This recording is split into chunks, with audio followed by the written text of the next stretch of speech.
ఇక్కడున్నావా? ఈరోజు ఎలాగైనా నీ పని చెప్తా.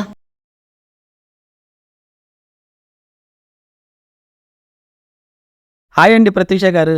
హాయ్ అండి, కూరగాయలు కొనడానికి వచ్చారా? అవునండి. పోయినసారి కంటే ఇప్పుడు చాలా హుషారుగా కనిపిస్తున్నారు. లతను మర్చిపోయారా? మరేం చేస్తామండి, తప్పదుగా. కొంతమందికి దూరంగా ఉండి కొన్ని విషయాలు మర్చిపోవడమే మంచిదండి. అన్నట్టు మీ ఇంట్లో మళ్ళీ మీకు పెళ్లి సంబంధాలు చూస్తున్నారా?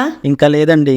అదే మా ఇంట్లో అయితే మా అమ్మ పెళ్లి చేసుకో అని చంపేస్తోంది. మీ అమ్మగారు చెప్పినట్టు మంచి సంబంధం చూసి పెళ్లి చేసుకోవచ్చు కదండి. మీలాంటి మంచి అబ్బాయి దొరికినప్పుడు తప్పకుండా చేసుకుంటా అండి. ప్రసాద్ గారు, మీరేమనుకోపోతే మీ ఫోన్ నెంబర్ ఇవ్వచ్చుగా?